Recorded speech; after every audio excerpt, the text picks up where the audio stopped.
आपल्या पलूसमध्ये कीर्ती sales and mobile gallery घेऊन आलेत ऑफर्सचा धमाका।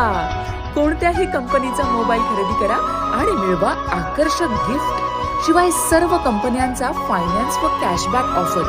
सर्व नामांकित कंपन्यांचे मोबाईल व ॲक्सेसरीज मिळवण्याचे एकमेव ठिकाण Kirti sales and mobile gallery, Meenakshi Chitramandir समोर, कराड तासगाव रोड, पलूस। प्रोप्रायटर कुलभूषण शीतल सावळवाडे।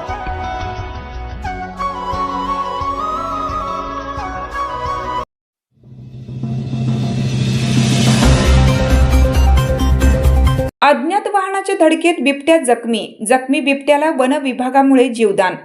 पुणे बेंगलोर राष्ट्रीय महामार्गावरील एडेनिपाणी फाटा येथे गुरुवार दिनांक 24 रोजी रात्री 11:15 वाजण्याच्या दरम्यान अज्ञात वाहनाने धडक देऊन बिबट्याला जखमी केलं होतं। यामुळे पूर्ण वाढ झालेला अंदाजे 8 वर्ष वयाचा बिबट्या जखमी अवस्थेत महामार्गावरील रस्त्यावर पडला होता। यावेळी या रस्त्यावरून जाणारे प्रवासी व परिसरातील नागरिकांनी बिबट्याला पाहण्यासाठी मोठी गर्दी केली होती। घटनेची माहिती वनविभाग अधिकाऱ्यांना समजताच वनक्षेत्रपाल एकनाथ पारदी, वनक्षेत्रपाल भिवा कोळेकर व प्राणीमित्र युनुस मणेर यांनी घटनास्थळी धाव घेत जखमी बिबट्याला वाचवण्यासाठी शर्थीचे प्रयत्न सुरू केले। मात्र उपस्थित नागरिकांच्या फोटो सेक्शनमुळे त्यांना बिबट्याला उपचारासाठी हलवण्यासाठी मोठी अडचण निर्माण होत होती। या जमलेल्या गर्दीतूनच वन विभागाच्या वाहनातून बिबट्याला पुणे येथील शासकीय रुग्णालयात हलवण्यात आलं।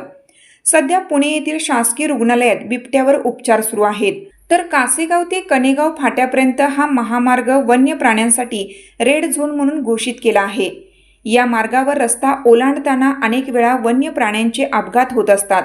अशा वेळी अपघात झालेल्या वन्य प्राण्यांचे जवळ जाऊन फोटो काढणे धोकादायक आहे। वन्य प्राण्यांचा जीव वाचवणे महत्त्वाचे असल्याने नागरिकांनी त्या जखमी अवस्थेत असणाऱ्या वन्य प्राण्याला हात लावू नये किंवा त्याच्याजवळ जाऊन फोटो काढू नयेत। वन्य प्राण्याचा जीव वाचवण्यासाठी उपस्थित नागरिकांनी वन विभागाला मदत करण्याचे वनक्षेत्रपाल एकनाथ पारदी यांनी नागरिकांना आवाहन केलं आहे।